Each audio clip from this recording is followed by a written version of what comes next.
let us know what we got in the Chicago way today. Your boy Mafia Beatz, the founder of Firehouse Studios.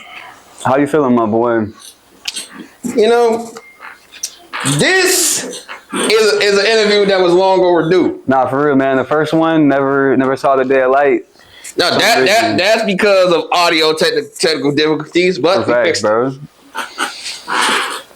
But yeah, though, man, today is a good day, and it's a good Saturday. It's close to the end of the week, but we getting a lot done. But yeah, it's been a definitely a productive week. Very much so productive. But tell me, how you feeling? Man, I'm good, bro. It's been a crazy year so far, man. As you know, bro, we've done a lot, bro. For sure. Hey, somebody just said free my big cousin out the county, even though he getting his ass beat. Damn, that's fucked up. Hey, my big cuz, he in the county. No, he in the joint right now. In Robinson, free him. He'll be home in June. My cousin Wacko. I bet free Wacko, bro. But you ready to get this interview started? And I'm pretty sure this is your first ever interview, right? This right here is my first time ever being interviewed in my life. Got to give it to my boy Chicago Wave. Hey, that's perfect. That's perfect. I love it. I really love it. Oh shit. We breaking a new record for you, and on top of that, we get something great done. I'm interviewing an entrepreneur. / producer. Hey, is this your first interview with a producer? Well, yeah. Oh shit. Yeah. Milestone, my boy, for both of us. Yeah. We both accomplished something new today. So let's get it all cracking. You could have been on DJ Use, let's say Shadow, Cormier Cartel, True Teller, Dre, Risky, Capo Risky, No Jumper, anywhere else in the world. But you fuck with the way today, and I appreciate you for that. My boy, man. Locked in. For life. For life. Now. Oh shit. Let's take it. You all good. Let's take it off from the top. You know, a lot of people is from Chicago. But where are you from in Chicago? Man, I grew up around the Austin and Roosevelt area. I lived on all three sides, you know, the Cicero side, the Chicago side, the Oak Park side, for different periods of my life. Just near that Austin and Roosevelt area. I used to kick it more so around Austin and Madison. Used to hang out with Trench Mob before they even really made music, man. I've been fucking with them for a long time. All right, bet. For sure. And you already fucking with some legends. Oh, for sure, man. For sure. Hey, little people know, I was able to interview Lil Jado from Trench Mob thanks to you. Oh, for sure, man. That's my boy, man. Yeah, for sure. And that's a great interview. And the people like it too. Like, they love every clip that's been reposted. They all get feedback. And they all I feel like y'all touched base on a lot of things that Chicago needed to talk about. Yes. For sure. Bro. Especially Polo G, bro, because anyone trying to slander Polo G is crazy, man. This man has one of the biggest runs in Chicago history. Yeah, and to say Polo fell off is crazy. It's diabolical, bro. Yeah, it's diabolical. But I'm glad we talked about it, because a lot of people need to know what it means to actually fall off. Right. And sometimes people be throwing that fall off on somebody too hard, because it's like, bro, they never got a chance to really get on. But for the people that's on, there is a such thing as taking a break. Yeah, exactly. You understand as well. Or just slowing down, you know, trying to calculate each move a little more, you know, thoughtfully. Just because you're not dropping music a bunch of times a year doesn't mean you're falling off or anything wrong with it, you know? Facts. Yeah. And we're going to touch bases on Polo in a minute, but we can still focus on you for a second. Yeah, for sure. So you're from the west side of Chicago? Yeah, for sure. I mean, of course, some of the near west side suburbs as well, bro, but I consider myself west side for sure. Near west side suburbs. I mean, I've lived in Chicago, Cicero, Berwyn, Oak Park, Rogers Park. I was up north when I was real young. Even up north? Yeah, that's where I was when I was born. That's where my parents were living. And for the first couple of years, then we moved to Berwyn, Cicero, Oak Park, back to Chicago, back to Oak Park, you know. It's like a lot of different areas. Moved a few times until we found a stable spot. Shit show. But you got to be in two different sides of the city. Yeah, for sure. I feel like one of the things that makes me such a well-rounded person is that I've experienced all walks of life. I've been dirt poor and I've been, you know, a little bit up more, you know?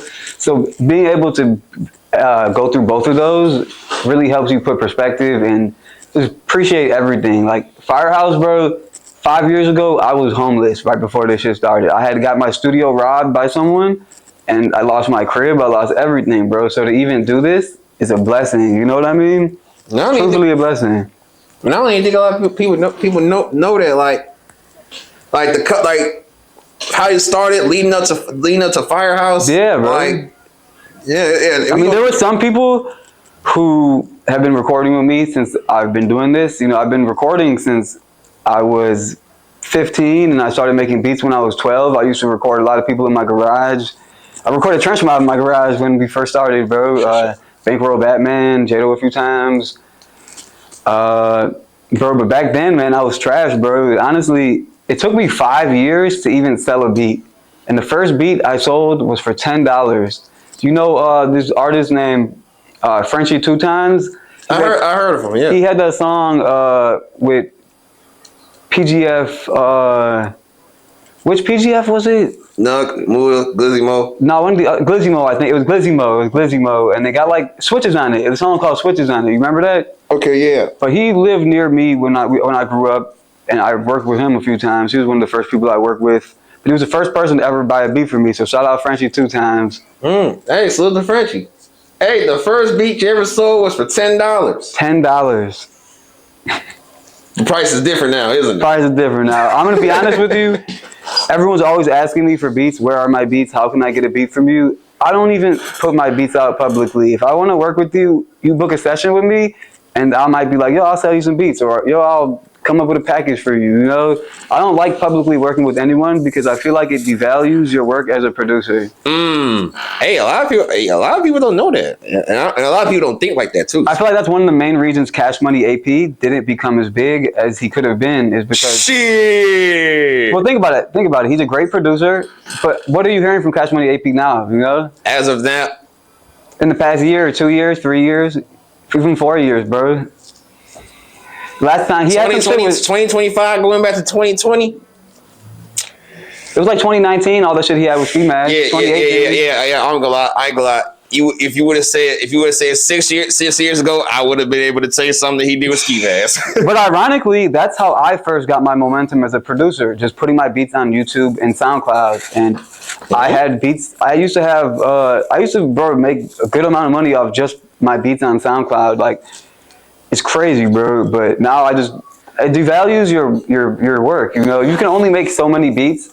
Then when you're giving some of your beats to people who, you know, aren't gonna push the project, it just makes you look like, you know, makes your brand look less. And I like how you was think how you're thinking about what ways to market yourself as a producer, because a lot of producers believe you put the tight beats out there and then let one of them blow up, or just work with a particular individual. Yeah. But I ain't gonna lie. I understand a difference between putting yourself out there publicly and just like holding yourself privately, but because like you're really connecting and locking in. Yeah, for sure. Because when you first start off, you have to put your shit everywhere, otherwise no one will see it. Right. But like once you already have a good catalog, just be careful with it. You know, don't give out your beats to people, your best beats to people that, you know, aren't gonna go the full mile on them, you know, that aren't gonna give you the best verse and hook and aren't gonna put a budget into marketing it, you know, or can just market it off their name alone. And a lot of people be thinking that their name is more than enough to just market a beat, but that's not really the case either, isn't it? It's not always the case, you know. A lot of these artists, you think that they're blowing up and they don't do any marketing, but I'm telling you right now, these artists, their labels run ad campaigns, their labels have the blogs posting, their labels have an entire plan. And if you're expecting to compete with that as an upcoming artist without investing at all, you're setting yourself up for failure, because you're competing with people who already have millions of people looking at them and are still investing in marketing. And you're just like, you're basically competing with your arms tied behind your back. It's just, you know, it's pointless. Hey, tough situation to be in, you know. All right, dope. And your first beat blowing up was on SoundCloud, right? Yeah. So my first beat, first single. Let me correct myself. So my first single blew up on YouTube actually, but it was from my beats on SoundCloud. Lil Windex, he's famous for that song, I'm cleaning it up, hey, I'm cleaning it up. You remember that shit? It was viral probably a couple years ago. Chicago Wave, what's your message to the youth? There's a million things I could say to them, but if there's one thing that they need to know that I feel like they should know, I'm here for them.